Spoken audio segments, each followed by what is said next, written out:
La pregunta dice: viendo la imagen de niño de Akainu, ¿qué crees que pudo pasarle en su infancia como para que genere un odio extremo hacia los piratas? Esa pregunta fue de Simón Vidal. No se me viene a la mente algo así como un acontecimiento muy específico, pero creo que sí muchos tenemos en mente que en general debe haber sufrido ciertos abusos por parte de piratas. Pero así como una idea específica, yo no tengo una. Creo que eso en realidad necesitamos que Oda nos lo diga. Por ejemplo, que quizá algunos piratas asesinaron a la familia de Akainu o algo parecido, pero sea cual sea el evento específico que vivió, creo que sí podemos concluir con que debe estar relacionado a algún tipo de crimen o de abuso llevado a cabo por piratas. Y es que viendo esa imagen de Akainu cuando era niño, podemos más o menos entender que vivía en cierto nivel de pobreza, ya que su ropa está muy desgastada, y además probablemente también vivía en un lugar bastante violento, y esta violencia quizás se relacione con los piratas, ya que vemos que Akainu trae una espada o un cuchillo ya desde esa corta edad. Además también podemos ver que en cuanto a su personalidad parece ser que ya tiene esa actitud muy dura y muy violenta que le conocemos en el presente, por lo que si desde niño ya tenía todas estas características,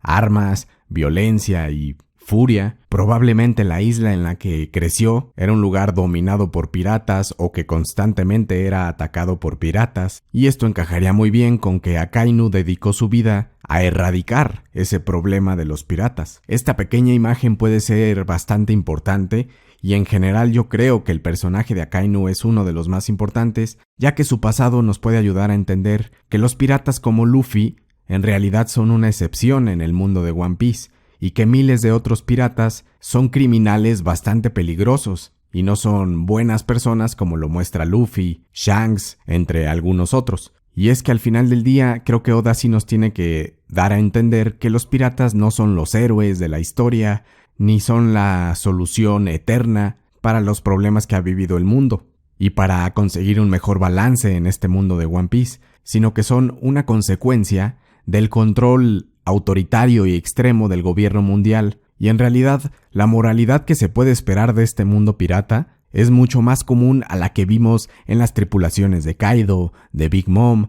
y de Barba Negra, que lo que hemos visto hasta ahora en las tripulaciones como la de Luffy y la de Roger. Así que Akainu nos da este recordatorio de que en realidad los piratas sí son un problema en cierta medida para el mundo de One Piece. Y a mí me gusta mucho que Oda haya incorporado este tema, ya que muestra la complejidad de los temas sociales, donde no hay tanto como un blanco y negro, sino que encontramos escalas de grises incluso en las acciones de personajes que sabemos que eran buenas personas. Por ejemplo, Roger quería inspirar al mundo a buscar el significado de la libertad y a liberarse del control abusivo que tiene el gobierno mundial sobre las personas. Y para esto creó esa gran era de la piratería, inspirando a todos a que salieran al mar a encontrar el One Piece. Pero esto, a su vez, aunque sí fomentó, digamos, la libertad y salirse de las garras del gobierno mundial, al mismo tiempo también creó miles de criminales y de situaciones horrorosas a lo largo de todo el mundo. Y me parece que será ahí donde nace Akainu,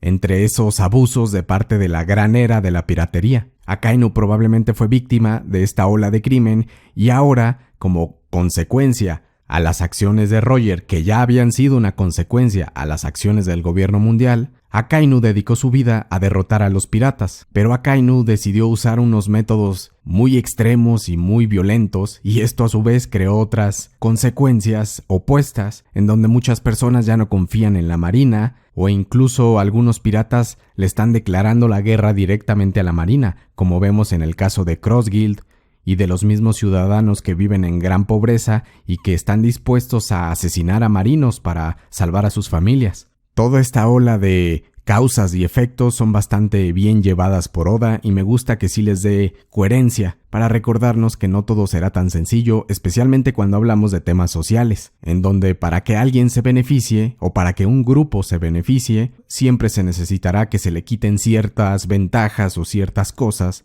a otros grupos, y esa es la triste y dura realidad del mundo, tanto del de One Piece como del nuestro. Además de eso, creo que Akainu puede ser algo así como la otra cara de la misma moneda, que es Dragon. Ambos probablemente entendieron de primera mano los abusos del mundo y dedicaron sus vidas a cambiarlos, en el caso de Dragon contra los abusos de los Tenryubito y en el caso de Akainu contra los abusos de los piratas. Además, hay pistas de que Akainu conoce a Dragon o lo conocía en el pasado bastante bien, ya que en Marineford, siempre que Akainu mencionaba a Luffy, en lugar de llamarlo por su nombre o por su apodo como lo hacen todos los demás personajes, lo llamaba siempre como Hijo de Dragon. Y esto lo hizo muchas veces, por lo que algunas personas teorizan que Dragon pudo haber sido un marín en su juventud y ahí conoció a Akainu y tuvieron cierto tipo de relación. Pero sea cierta o no la teoría de que Dragon fue un marín, yo creo que Oda sí está dando cierta apertura a pensar en que Akainu y Dragon se conocen más de lo que entendemos en estos momentos, y que Oda definitivamente está creando ciertas conexiones, similitudes y contrastes entre estos dos personajes, que a su forma ambos son estos revolucionarios que llevan las cosas un poco al extremo, pero apuntando a diferentes objetivos, ya que aunque nosotros podemos entender que Dragon debe ser algo así como una buena persona, pues no debemos olvidar que las revoluciones también siempre llevan violencia, y aunque en One Piece no lo hemos visto, las revoluciones en el mundo real también siempre llevan ciertos tipos de abusos de parte de esos revolucionarios. No son santos que simplemente se dedican a hacer el bien las 24 horas del día.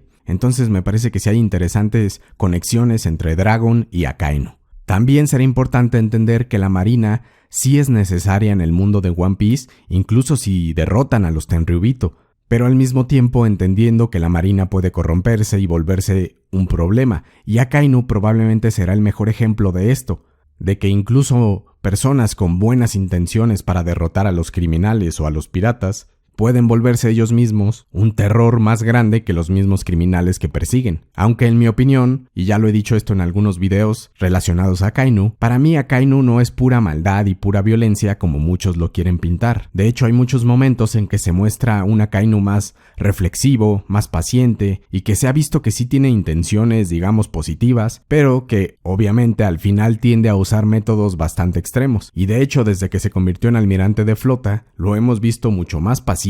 ya que el mismo puesto que tiene ahora lo obliga a mostrar más balance en sus acciones. Y hay un momento importantísimo para entender a Akainu y también a Aokiji, que lo vimos durante Punk Hazard. Me refiero a cuando Kusan y Smoker están teniendo una conversación. Ahí Kusan le pide a Smoker que le avise a Akainu que se está generando una amenaza muy peligrosa relacionada con Doflamingo. Y Kusan dice que Akainu debería movilizar a los almirantes para cuidar este problema. Y de hecho lo que vimos más adelante es que Fujitora, un almirante, estaba en la isla de Doflamingo. Y este momento me parece muy importante porque nos muestra que incluso Kusan, que ya había renunciado a la marina, ya había entrado a la tripulación de Barba Negra y ya había declarado públicamente que estaba en contra de los métodos de Akainu, aún así, él seguía confiando lo suficiente en su antiguo compañero para avisarle o mandarle el mensaje de que la amenaza de Doflamingo era algo que necesitaba